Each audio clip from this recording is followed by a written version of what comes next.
טוב, אז אתם בטח במתח. אני אכיר לכם את הדיסקרימיננטה. מה שנקרא, לא בלעז בעברית, המבחין. אז דיברנו על שני פתרונות, פתרון יחיד או אין פתרון בכלל.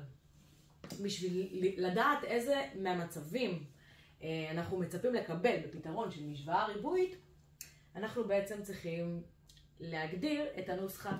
יש הוכחה מאוד מסודרת לנוסחה הזאת, אנחנו לא ניכנס אליה. אני כן אלמד את הנוסחה עצמה, בשביל שתבינו על מה אנחנו מדברים. אוקיי, אז אמרנו שמשוואה ריבועית זה y שווה ax בריבוע פלוס bx פלוס c.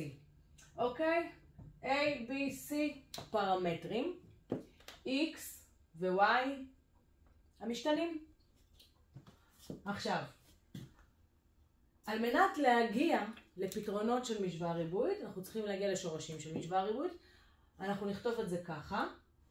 בעצם אנחנו משווים את ה-y ל-0, ואז יש לנו x 1, 2 שווה מינוס b פלוס מינוס שורש מינוס b פלוס מינוס שורש של b בריבוע מינוס 4ac חלקי 2a.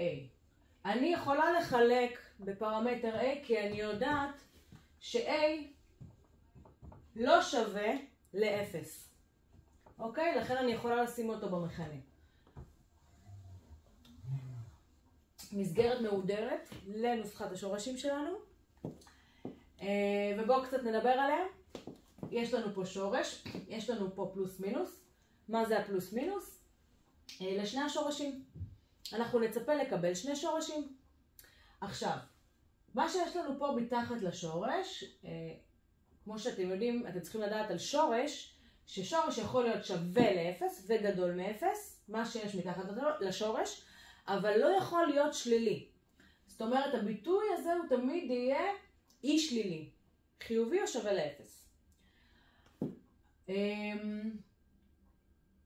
כל הביטוי הזה בשורש נקרא דיסקרימיננטה המבחין.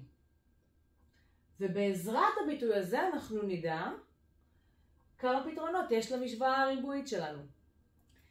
אנחנו ישר נוכל לקחת את הפרמטרים שנמצאים לנו לפני המשתנים, לפני ה-x בריבוע, לפני ה-x ואת הקבוע, את הקונסטנט, את ה-c, להציב אותם במשוואה הזאת.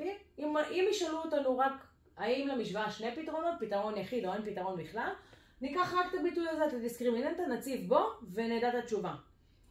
אם ישאלו אותנו על כל הפתרונות של המשוואה הריבועית, פשוט נציב בכל הנוסחה ונקבל את התשובה. אבל נוכל לדעת עוד לפני אם יש פה שני פתרונות. אז אם הדיסקרימיננטה הזאת, עם השורש הזה, כל מה שיש לי בתוך השורש הזה, גדול מ-0, שני פתרונות. אוקיי? אם כל מה שיש לי בתוך השורש הזה, אם הוא שווה ל-0 זה פתרון יחיד, ואם הוא קטן מ-0, זאת אומרת שכל זה שלילי, זאת אומרת זה לא הגיוני כי מה שיוצא משורש לא יכול להיות, מה שיש מתחת לסימן שורש לא יכול להיות שלילי, אז אין פתרון בכלל. אין פתרון. ולכן אנחנו נקרא לכל הביטוי הזה דיסקרימיננטה, מבחין. מבחין בין האופציות השונות שדיברנו עליהן בסרטון הקודם, שני פתרונות, פתרון יחיד או אין פתרון בכלל, למשוואה הריבועית.